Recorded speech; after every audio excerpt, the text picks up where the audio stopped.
we speak about it in church, we're told we're too political. If we speak about it in the political arena, we're told we're too religious.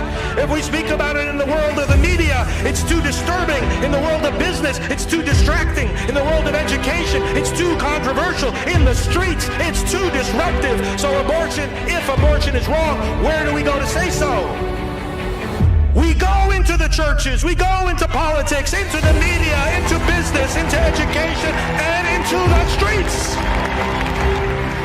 Some churches haven't wanted to get involved in political hassles with the government, so they've been silent on abortion. They didn't want to get involved in hassles from the government. They didn't want to take the fight to the government. So now with the HHS mandate, the government took the fight to them. And when it comes to that mandate, we've got a simple message. We will obey God rather than men. As Alveda can tell us, her uncle said one day to the civil rights movement, we've got a lot of obstacles in our way, but we're not going to let anything turn us around. We're not going to let no dogs turn us around, no water hoses turn us around, no police clubs or jail sentences, and we're not going to let any injunctions turn us around. And so today I say to you, in the pro-life movement, no Planned Parenthood is going to turn us around. No biased media is going to turn us around. No HHS mandate is going to turn us around. No Obama administration is going to turn us around.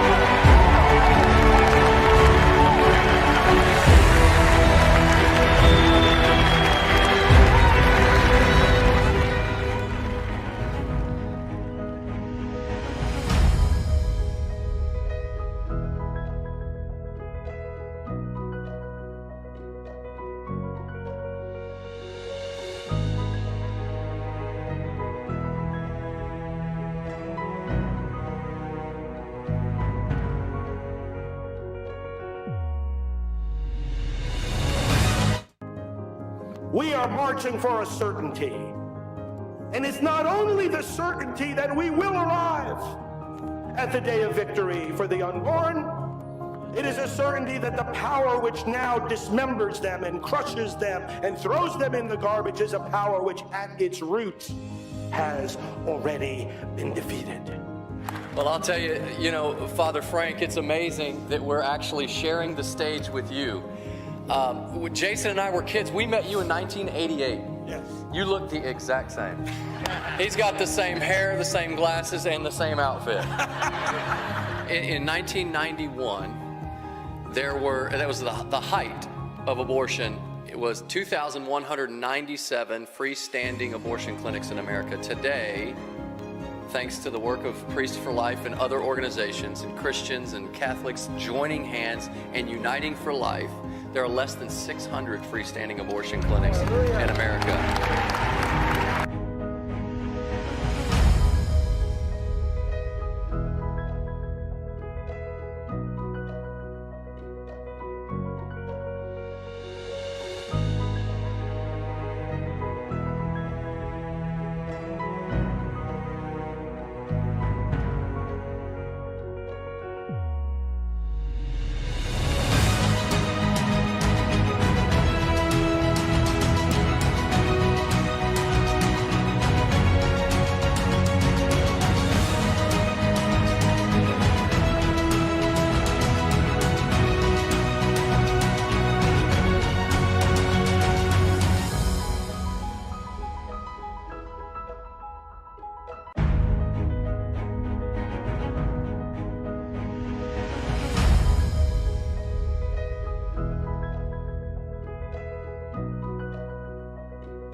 just 50 days before we re-elect our president. Now, those of you that are Americans, I speak precisely and especially to you. We have an audience that joins us from around the world, and we welcome all of you. And I know you understand, this is a moment of great national pride. We're going to re-elect the most pro-America president that we've ever had, the most effective president we've ever had. And brothers and sisters, that's what unites us. Success unites. And that's one of the things I want to focus on tonight. I'm going to play you a few moments from the conclusion of last night's rally that the president had in Las Vegas, Nevada, just outside of Las Vegas, Henderson actually. And it contains thoughts. I want to reflect on it first, show you the clip, and then reflect on it a little bit more. And then, of course, as always, I'm happy to take your questions. But here's the point I want to make tonight, which is really very simple. One of the reasons President Trump is the greatest president that we've had in a long time and perhaps ever is he knows how to unite the country. Those who don't see this are simply blind. He unites precisely because he goes back to the founding principles on which the country stands. And there's the principles, and pointing to those principles and defending those principles against enemies, foreign and domestic. And then there's another formula to that powerful success of uniting people, namely that there is a truth to saying success unites. If you've got a team, okay, it may be a sports team, it may be a staff in a company, co-workers in a company, it may be a parish, it may be a family. You tell me, when is that team, that group, those co-workers, that family, that parish, when are you most united? When is it easiest to feel united, to kind of rejoice in the various people that are part of that group? When is it easier to be united and to feel united and to act in unison? When you're having success or when you're failing in the mission that you've united to carry out? When is it easier to have unity? It's obviously easier to have unity when you have success. You know, sometimes people, they're scratching their heads and they're trying to figure out, well, how do we bring this group together? How do we unite? Well, it's one of the keys to uniting is succeed. See, a lot of times people think about it the other way around, and they say, well, you know, we have to unite first in order to succeed. And of course, there's truth in that. But the fact of the matter is that the more successful you are, the more united you will be. And this is the formula that the president is working out in our country now. He's focusing in on success. He's bringing success. And then he's saying to the American people, this is yours. It's not his success or our success or someone else's success. He's always focusing on the fact that it is our success together as Americans. Success in keeping our country safe. Success in keeping our country in fair relationships with other countries. Success in our economy. Success in the strength of our military. Success in defending our freedom.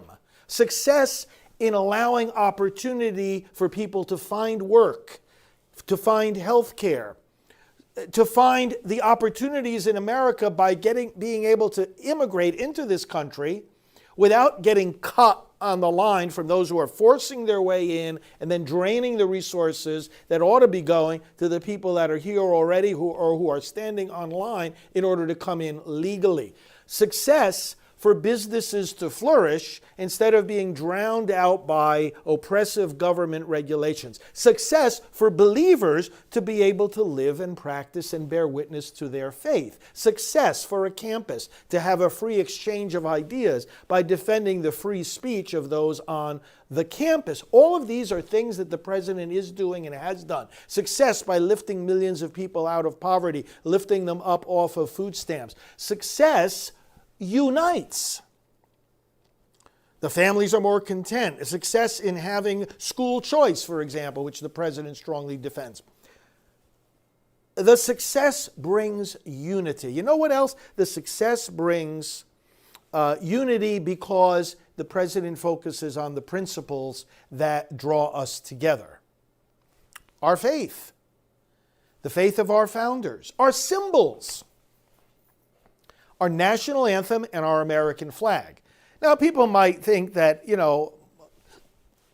are not as weighty as the big matters of policy and Washington, D.C., or legislation or fair trade agreements. No, but look, this is an aspect of unity. The symbols in which you believe, the symbols that draw you together, what unites us as Americans? The flag, the national anthem. The president mentions this in his speeches. You're one nation, and therefore you salute one flag. I always have the flag here in our broadcast, standing right next to me here. We have our great American flag. It contains so much symbolism, so much meaning. And this flag doesn't say, well, we're for, black Americans but not for white. We're for white Americans but not for black. We're for Asian Americans but not Hispanics. We're for Hispanic Americans and not Asians. This is not the Asian flag or the Hispanic flag or the black flag or the white flag. It's the American flag. That's why the president focuses on the flag. You remember at the CPAC conference one year when he spoke just a couple of years ago, he came out onto the stage, people were applauding for him, and he went over to the flag and he embraced the flag. Yeah, an unusual gesture, but the people loved it. They knew exactly what he was doing. And who in our country, more than the president of the country, should show that spontaneous and somewhat unorthodox expression of what? Of what exactly should be uniting us. Our love for the flag that symbolizes the opportunity that we all have to make it in America, to succeed in America, to have a family, to have a business, to have freedom, to have worship, to have the protection of our life. There's one American flag. There's one national anthem. There's one anthem that when you say it's the national anthem, you don't even have to say the Star-Spangled Banner. Everybody knows. That's what it is. And Americans are able to sing it together, just like they're able to recite the Pledge of Allegiance together. Oh, say does that Star-Spangled Banner yet wave, or the land of the free and the home of the brave. Everybody knows what we're talking about. No matter what your ethnicity, no matter what your age, no matter what your religious background, no matter what your economic status, no matter what your political party. Do any of those groups, do any of those distinctions among us make us sing a different national anthem? No. It's one national anthem. So the president talks about our national anthem, he talks about our flag, and here's the other thing he talks about. I'm going to play the clip in a moment. Our history. When he gives these rally speeches, and I'm always urging you to watch them, and we'll play them and replay them between now and the day when we re-elect him 50 days from now, he focuses on our history because, again, we have that in common. We have a great history of people who have sacrificed themselves for that flag and for the freedoms that it represents. And the history is not different. American history is not different depending on who you are or what kind of differences you have. It's what helps unite the country. Unites the country. As Christine is saying, the Democrats endorsed the black national anthem.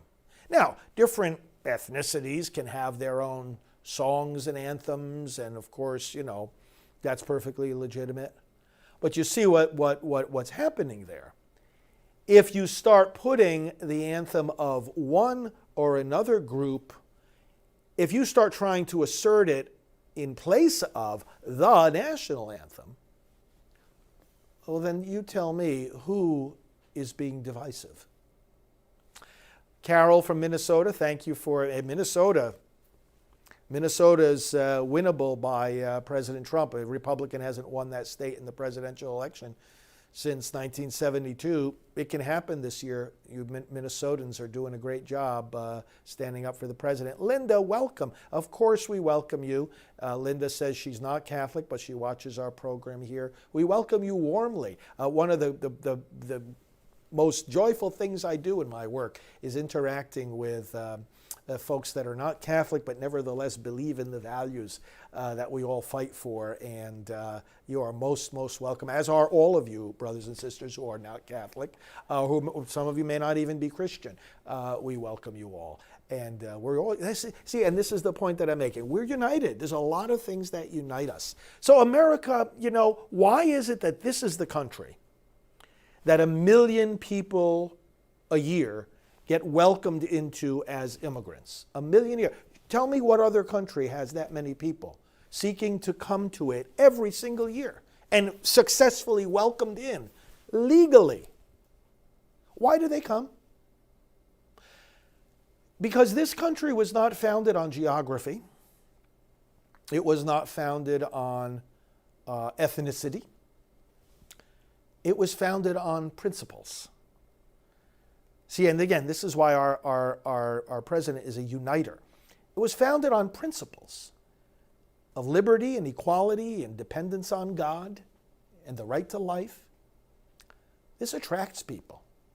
We are the only country that is still living on its original constitution. Did you realize that? Not even the Vatican has today the Constitution as a city-state that was there at its founding.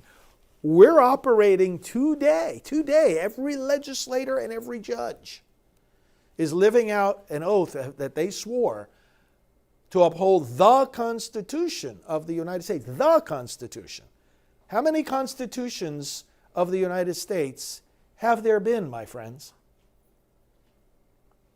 Ever since 1787, when it was ratified. 1776, of course, was the Declaration of the Principles on which our country was founded. And then came the Constitution some years later, which is the how-to, the mechanics, the procedure manual, if you will, of how this government, based on those principles articulated in the Declaration, was to live them out. How many constitutions of the United States are there? Only one. We are still operating today with legislators and judges who have sworn their oath on the Constitution of the United States, the same Constitution that every legislator and judge in our history has sworn allegiance to. That's powerful. That unites us. This is not an imposition of forcing people to believe any particular way they don't want to believe, or worship any way they don't want to worship, or it's not forcing inequality. Where is the inequality? It's exactly the opposite. It's equality, equal opportunity. Everybody who comes here, including those 1 million immigrants a year, are able to succeed. We don't have, we've got folks on the other side. They're really, really, really, really bad. And they are dividing this country by doing exactly the opposite of what the president does. Instead of upholding its history, they're trashing its history. This is what's behind this ridiculous, chaotic tearing down of statues. They want to erase our history. They want to cancel out our history because they don't believe in it. And they think it's negative. Well, that's what's divisive. That's what's divisive. Because this country is filled with people that love our history, believe in our history, are building on our history, You don't come in and say you love America and then tear down its statues, despise its history, burn its flag. Those are the divisive actions. And those are the things that the president says we cannot and will not tolerate. People can express their views. Of course you can express your views. There's all kinds of views. America is built on the fact that, yes, you can criticize the government. And you can work to make changes in the government. Register to vote, choose wisely, lobby your elected officials, work together with them, make your views known through the mechanisms of freedom of speech that are everywhere around us. It's not an imposition of the same ideas. The president is emphasizing and rallying us around the very principles that allow for the diversity and that allow for the opportunity for all of us to be who we want to be. Well, listen, I want you to listen to the last few moments of the speech from last night's rally in Nevada. I'm going to play those. And I want you to notice all the different things that the president says about what I just said. Remember, two pillars here. He's a uniter. And the pillars by which he's uniting are success, okay? Success unites. Keep that in mind. Not only does success unite, but then I want you to think about that the principles and the history and the symbols unite. Let's listen to the president, and then we'll analyze what he said a little bit more. This was from last night in Henderson, Nevada. If elected, charter schools are gone, and charter schools have been great.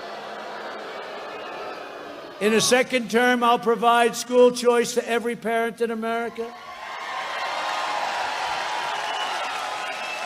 A vote for Republicans is a vote for safe communities, great jobs, a limitless future for all Americans. It's really a vote for the American dream. That's what it is. It's the American dream versus the American nightmare. Instead of letting Washington change us, despite all that we've been through, we are changing Washington. So in concluding this wonderful afternoon, and again, Don, thank you very much. But in concluding this wonderful afternoon, and if the governor comes after you, which he shouldn't be doing, I'll be with you all the way.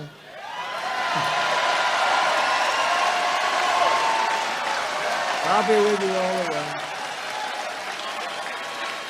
Don't worry about a thing. Over the next 4 years, we'll be making America into the manufacturing superpower of the world, and we'll end our reliance on China once and for all. We will make our medical supplies right here in the United States. We will rapidly return to full employment, soaring economies, and record prosperity. We will expand opportunity zones, and we will continue cutting taxes and regulations at a level that nobody has ever seen before. We will hire more police, increase penalties for assaults on law enforcement, surge federal prosecutors into high-crime communities, and we'll be watching the ballots very closely also, by the way. And we will ban sanctuary cities.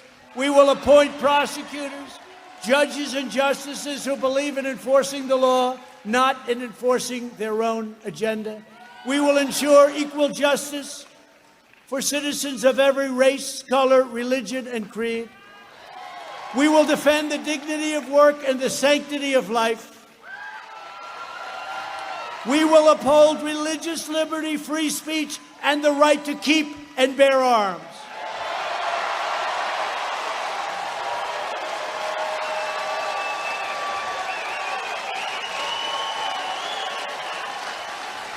We will strike down terrorists who threaten our citizens, and we will keep America out of these endless, ridiculous foreign wars, all coming back. We will maintain America's unrivaled military might, and we will ensure peace through strength. $2.5 trillion. Have the strongest military we've ever had. Beautiful, brand new equipment. When I took it over, it was totally depleted, our military. We have the greatest equipment that any military has ever even conceived of. Things that people have no idea what we have, and let's keep it that way. We will end surprise medical billing, require price transparency already signed, further reduce health insurance premiums, and the cost of prescription drugs will be dropping like a rock very soon.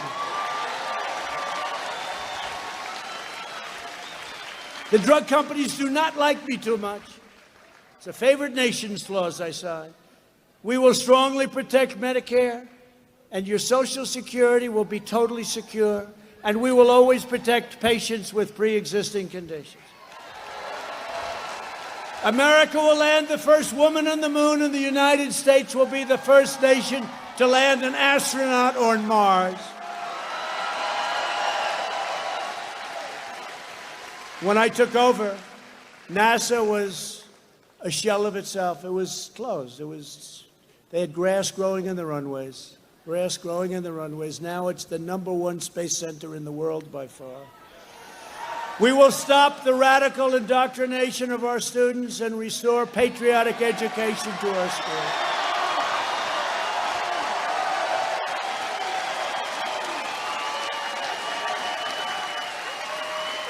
We will teach our children to love our country, honor our history, and always respect our great American flag.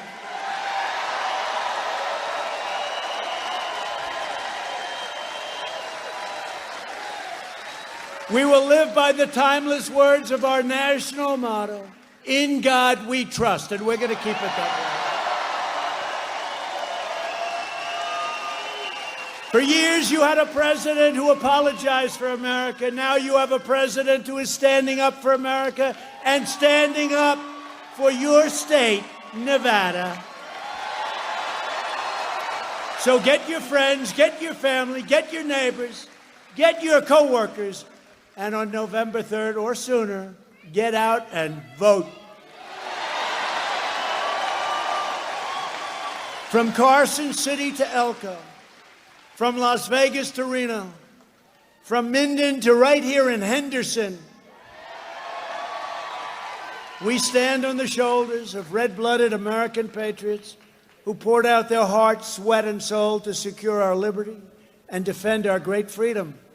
Nevada was founded by pioneers and prospectors, miners and cowboys, innovators and trailblazers who tamed the frontier, raised up the mighty Hoover Dam, transformed a sprawling desert into a shining oasis, and inspired the world with the brilliant lights of the Vegas Strip.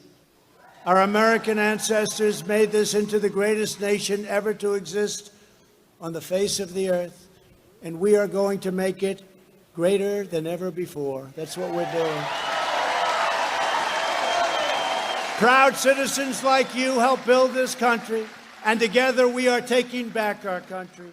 We are returning power to you, the American people. With your help, your devotion, and your drive, we are, you know the story, going to keep on working, going to keep on fighting, and going to, like these guys, keep on winning, winning, winning. You hear that, Colby?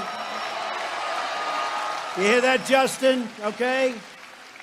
He's fighting a tough customer, but I don't know. I think maybe I'm in Vegas. I'll have to place. Is the president allowed to place a bet? I don't know. He'll say, the president of the United States just placed 2 bets, Justin and Colby. I don't know. I don't know. But they are great. That'd be easy money. Well, maybe not that easy. I don't know. It's that easy. We are one movement, one people, one family, and one glorious nation under God. And together with the incredible people of Nevada, we will make America wealthy again. We will make America strong again. We will make America proud again. We will make America safe again. And we will make America great again. Thank you. Thank you, everybody. Thank you.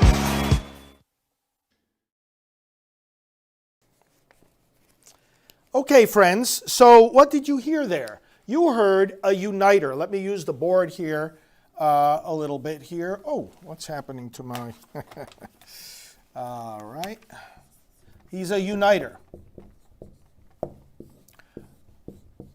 What a uniter is going to say is that we make America great, is that we are one nation, as he said, one movement, one people, one family.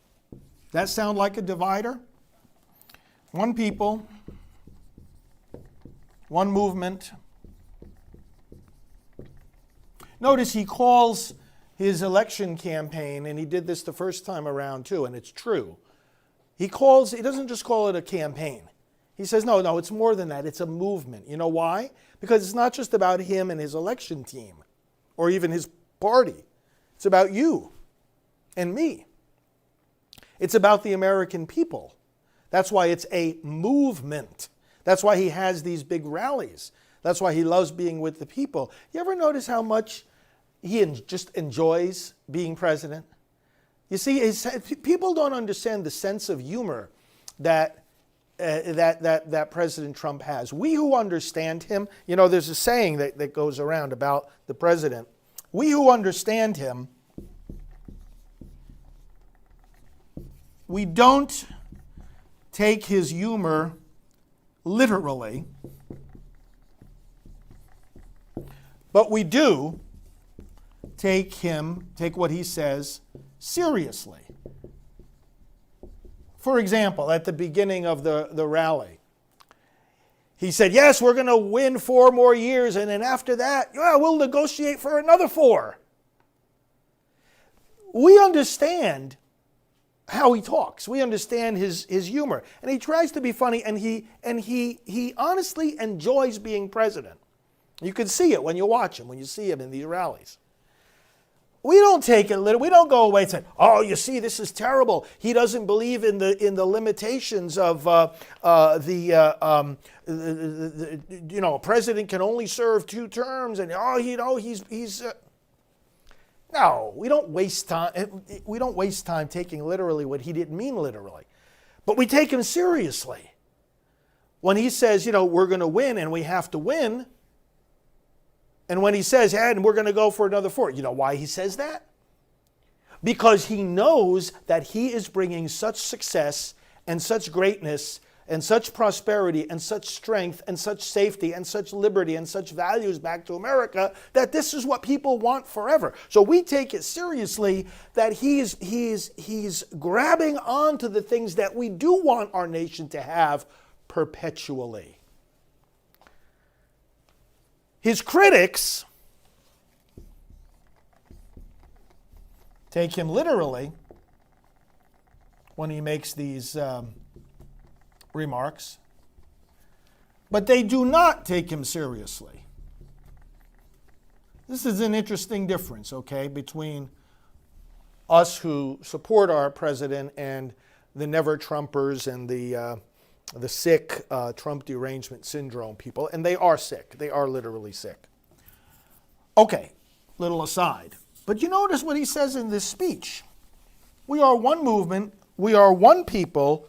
We are one family. And we are one glorious nation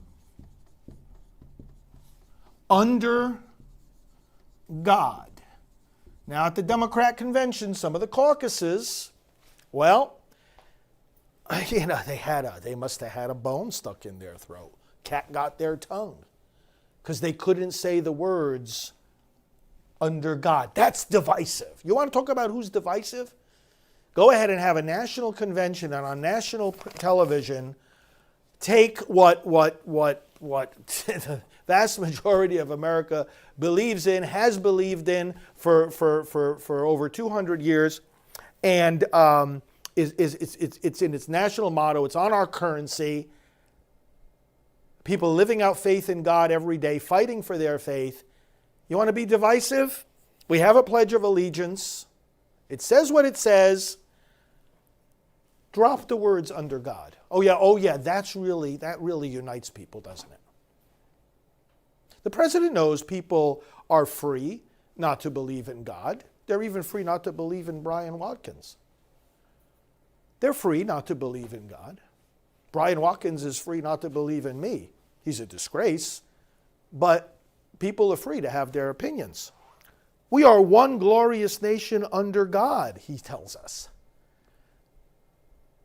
And under one nation that brings the nation together, including people who don't believe in any particular religious faith.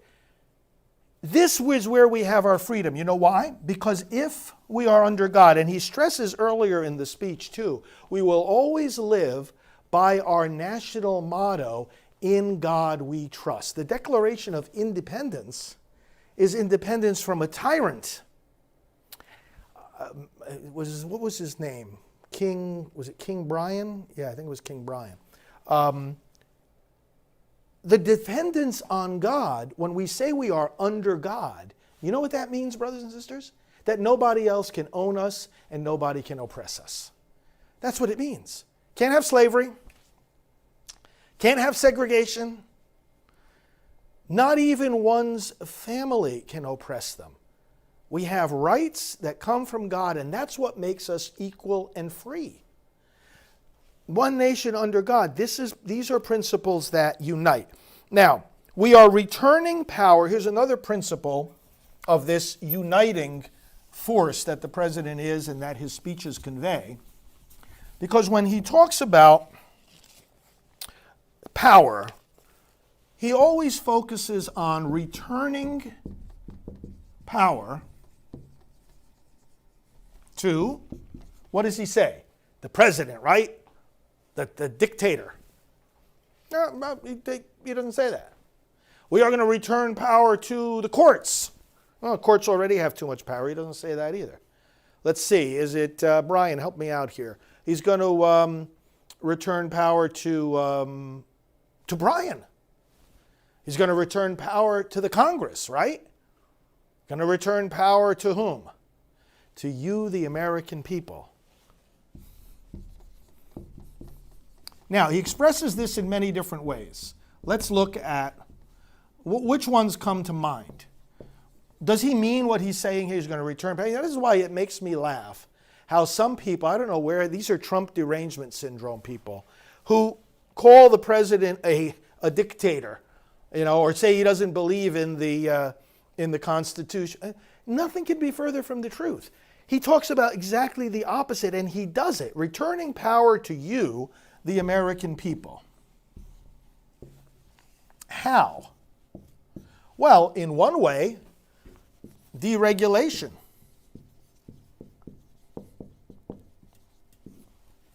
He has taken away more government regulations than any president in history. And when there are regulations, it crushes businesses. You got to spend so much time and money following all the regulations or even trying to understand them. Oh, you can't hire more employees to do the work that'll help you grow. Deregulation returns power to you, the American people. How about this? Second Amendment. One of the biggest, you see this in every one of these rallies. I watch each and every one of them. I hope you do too. We've got them all there on our website. When he talks about the right to keep and bear arms, the crowd goes crazy. Keep and bear arms. The Second Amendment, and he warns us, the Democrats, the ludicrous party of this country, really should go out of existence altogether. Like Diamond and Silk say, vote red, R-E-D, remove every Democrat. Every single one of them needs to be removed. But when the president talks about the Second Amendment, he warns on how these wacko Democrats want to get rid of it.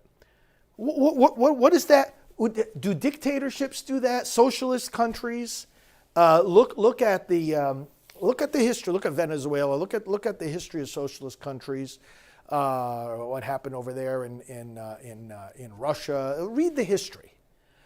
When these countries want to centralize power, as some people think the president does, they take away the people's firearms.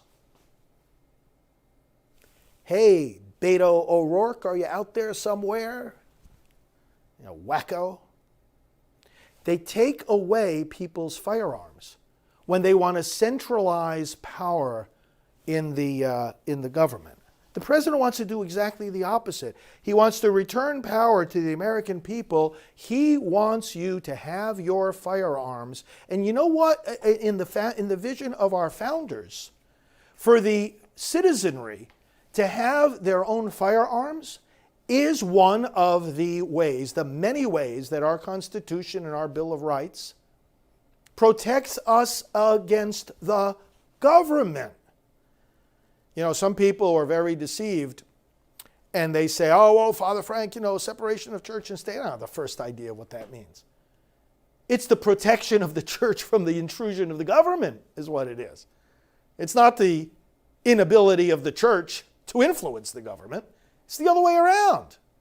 It's the protection of the church and of you, the American people and the believers, to exercise our religious freedom without constraint from the government. And that's another reason how the president is returning power to you, the American people, religious liberty. He's returned power to us here at Priests for Life. We were told that we had to offer early forms of abortion in our health insurance policies that we give to our employees. President Trump stepped in and said, no way. When we can conduct our business affairs and our we employ 50 people here at our ministry, when we can conduct our day-to-day affairs and carry out our ministry without the government telling us that we have to bend over backwards and even violate our faith in order just to survive without having terrible taxes or fines imposed on us, then that frees us up. That gives us power. That returns power to you, the American people. He wants us to do our work. He says to the priests, he had actually issued an executive order telling the clergy that he wants us to speak our mind from the pulpit, even if it means saying political things. That's exactly the opposite of the intrusion of the state on the church. That's the real separation of church and state. When President Trump stands up, as he did in May of 2017, and he issues an executive order, and he says to us in the clergy, we want to hear what you have to say. I have instructed the government that they are not going to punish you. They are not going to persecute you for speaking your mind. You speak from the pulpit what you believe God wants you to say. That's returning power to us, the American people, who believe in our church, who believe in the Word of God. That's not concentrating power in the government. That's just the opposite. And when we're able to do our work without hindrance, that's how we succeed. The whole country, everybody succeeds. That's how we help the poor. The little sisters of the poor weren't able to serve the poor because the Obama and Biden were telling them they have to pay for contraception and abortion in their health insurance. But that's ridiculous. They can't do their work when they're feeling like that. So, I'm returning power to you, the American people. Bringing more jobs is more power. Why do you think he says, America first?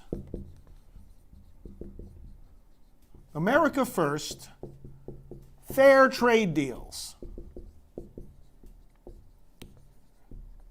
Now, friends, we've got to learn about this stuff. He's a uniter.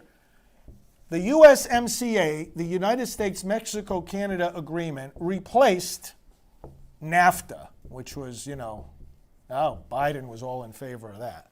The USMCA replaced it. These ridiculous, obscene trade deals that we had in the past, the president is getting us out of one after another, were causing jobs, and Biden supported all this garbage, took jobs and companies out of America. They pushed them out. Oh, hey, where'd our jobs go? Now, are we stronger or weaker when the jobs go out of the country?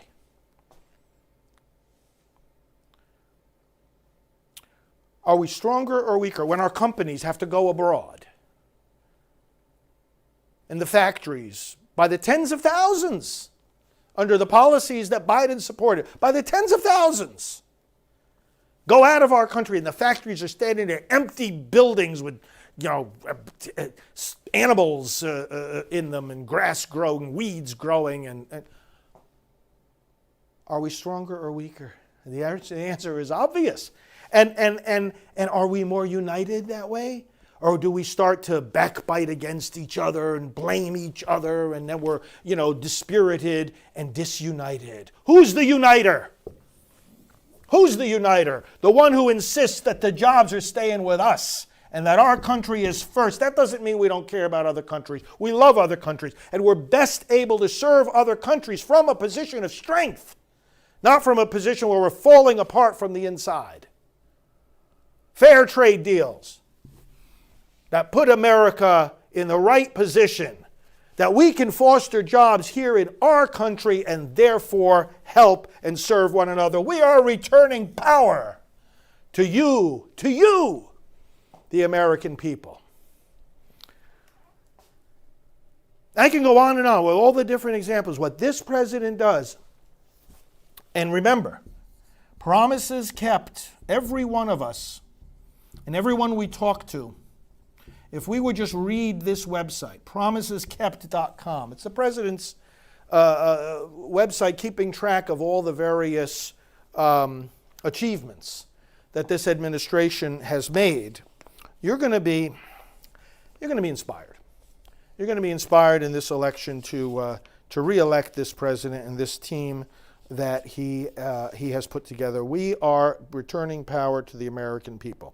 Now, we also point out a few other dynamics just in these last few minutes of this speech here that he gave just last night, and he repeats these themes in all his speeches. Besides returning power to the American people, and I hope this helps you understand how he's consistent with what he said. These are not just slogans. You see, his actual policies, his actual achievements, his actual achievements are bearing out what he is saying here. The other thing, we stand on the shoulder. He loves to point this out. We stand on the shoulder. Now, anybody who's wise realizes this. No matter how much success you have, in whatever field you have it, you are standing on somebody's shoulders, right? And he talks about our history. Let's read this again. You just heard him say it in this speech. We stand on the shoulders of red-blooded American patriots who poured out their heart, sweat, and soul to secure our liberty. And then he says, he loves talking about this stuff. He says, think of it and defend our freedom. Defend our freedom. He talks about, he's in Nevada, so he talks about Nevada. Pioneers, prospectors, miners, cowboys, innovators, trailblazers, tough people, great people who tamed the frontier, raised up the mighty Hoover Dam, transformed the sprawling desert into a shining oasis. Isn't this beautiful? Isn't this beautiful stuff? By pointing out that we stand on the shoulders of these great patriots who paved the way, what is he doing? He's inspiring in us the same patriotism, and therefore he is what? He is uniting us. We don't stand on the shoulders of one or another faction of Americans. We don't stand on the shoulders of people in other countries. You know what a lot of the Democrat-appointed federal judges do when they make a decision, which is supposed to be based on the Constitution of the United States? They start basing it on the constitutions of other countries. That doesn't unite a country when you start looking for your guidance from countries that are founded on different constitutions than yours. Oh, sure, we can learn from everybody in the world, but the role of a judge is to enforce the Constitution of the United States. So we stand, he makes it, he knows where he and we are standing as a nation. You can't unite a nation if you forget who the nation is. And you can't understand who the nation is unless you remember whose shoulders you're standing on. Don't we do this in our families? Have the opportunity to talk about the history of the family? Teach our children, we want our children to get to know their grandparents, right? And if they don't have the opportunity to do that, well, we tell them the stories that come down on the family, from the family history. So this is what the president is doing for us. And one other thing I want to point out about his speeches that he's been giving, these rally speeches, going to be some more on Friday. So right here on these channels, for friends, Friday, let me just look ahead here, the 18th. Okay, there's going to be 2 rallies in the same evening, 5 p.m., 8 p.m. 8 p.m. is going to be in Wisconsin, 5 p.m. is going to be in Minnesota. Watch them with me this Friday. You know what he talks about? The frontier spirit. We're talking about make America great again.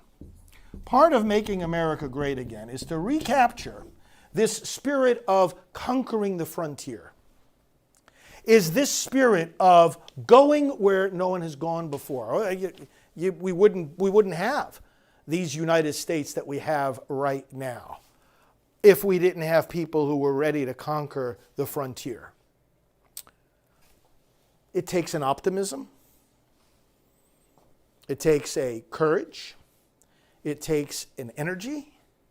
It takes a vision.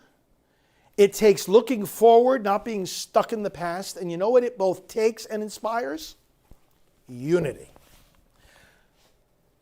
You think about it. You want to conquer a goal. You want to, let's say you've got in your neighborhood, you've got a whole section of the town that needs to be cleaned up. And you look at that and you say, you know what? This is a goal that we have now. We're going to clean this up. That brings people together. You give them a common goal, it unites them. Listen to what our president said here. We will land the first woman on the moon. And the United States will be the first nation to land an astronaut on Mars. Can you imagine? Now, how many of you remember the moon landing? I was 10 that night in 1969. It was getting late at night. My family and I, we were on a little vacation up in Massachusetts. It was late at night. And I had the hot towels I was putting on my forehead to stay awake because I wanted to see that first that astronaut Neil Armstrong put his foot on the moon. And I saw it, and so did many of you. Jan is saying he remembers it well. That's one small step for a man, one giant leap for mankind. Because we're explorers at heart. Nancy, you were 10 too, huh? We're explorers at heart. We need to conquer what has not been conquered. God has put it before us. This is how we grow. It's part of human dignity. Cecilia was 10 too. Hey, we're all in the same age group. We're still young, all of us. But this is our spirit, right? We don't grow unless we're pushing beyond our boundaries. We're pushing beyond our comfort zone. You never grow if you just stay in your comfort zone. You've got to grow. You got to have the vision. You got to have the courage. The president has this frontier spirit, and when he calls us to it as a nation, he's uniting the nation. When he calls our children to it, he's uniting the nation. Annie was 10 too. This is amazing. We will land the first woman on the moon. Who's that going to be? It's amazing to think about, right? Somewhere right now is a woman who's going to be the first one to set foot on the moon, the first woman to set foot on the moon. The president wants to do that. And then the first astronaut to set foot on Mars. Who is that person? Somewhere there's that person. We're going to do it. He's committed to do it. He talked about NASA, the grass growing on the runway. Did you hear him say that? It's right over here. It's right across the way. They're neighbors to us here at our Preach for Life headquarters. We're in Titusville. They're over there on Merritt Island. NASA's just, I go in my backyard. I can look over and see it. They were closed down under the Obama-Biden administration. Why? No spirit of adventure. Democrats are so negative convention that they had, despising America. We've had enough. We don't need any of that. We need that same spirit that brought our founders here to begin with and that got us to the moon and that'll get us to Mars. The imagination that ignites in our young people. So beautiful. The frontier spirit that unites our country. So, friends, I hope that this helps you here tonight. Let me just remind you of one more thing. We have our book club, and we're going to, I hope some of you have been getting and reading these books. I just put up on our website tonight, by the way, the prolifevote.org, prolifevote.com website, a list of books that I would encourage you to read prior to the election. For God and Country by Ralph Reed. We're going to discuss this book, not tomorrow night, but Wednesday night. We're going to discuss this book, and it's a really great one. I know some of you have gotten it. You have gotten it to read it, and you may still be finishing it. We're going to discuss it in 2 days, even if you haven't read it completely by then. Of course, you'll benefit from the discussion. And For God and Country, The Christian Case for Trump. You're a Christian? This is the man you want to vote for, and we'll explain why. And then, the following week, this will be Wednesday night. The following week, most likely on Thursday night, and sometimes this is subject to change, because if the president has a rally, we're going to listen to him, and then we'll talk about the books on a different night. But the following week, probably on Thursday, The Catholic Case for Trump by my friend and colleague Austin Ruse. The Catholic Case for Trump. Look this book up on Amazon, again on our website, prolifevote.com. You'll see right up at the front a link. It'll say book list. I think I listed like 9 books there that I recommend you read before the election. And it'll help you. You know what these books do, friends? They help you to make the case. Like hopefully, like I made the case. I hope that what I told you here tonight and explained to you from just those few minutes of the president's speech equip you. I want you to feel equipped now when you go into the conversations with your fellow believers or family members or co-workers. You go into conversations with them about the election, about the president, about the differences between Trump and Biden, Republicans and Democrats. I want you to feel equipped to be able to speak convincingly, intelligently, and persuasively. The whole idea here is we've got to get the votes, and you can get them. You can get the votes. So we're going to read these books. Will bring you to a point of such confidence, and feel that you are so ready that you'll be more effective. You'll be influencing votes. You'll help get this president reelected as he should be. So there it is. There's my presentation, my reflections for tonight. Thank you. I've been seeing all your encouraging comments, and you have my prayers, and we'll be back in the morning. We'll be broadcasting several times every day. We'll be firing people up and win this election for America. For us. May the Lord bless you. May He strengthen you. May He send you His Spirit. May He answer all your prayers. May He protect your family. May He make you strong advocates for the unborn and for this great nation. And may He bless you, the Father, the Son, and the Holy Spirit. Amen. Linda is asking, would that be 5 p.m.? No, this is, thank you for mentioning that. This is Eastern time. These times here are Eastern time. What's the matter with my marker here? Eastern time, 5 p.m. Friday, Eastern time, 8 p.m. Friday. The two next rallies of our great president, not just the president of the United States, but a great uniter of the United States. God bless you, friends. Have a great night. Father Frank Pavone here of Priests for Life. Talk to you tomorrow.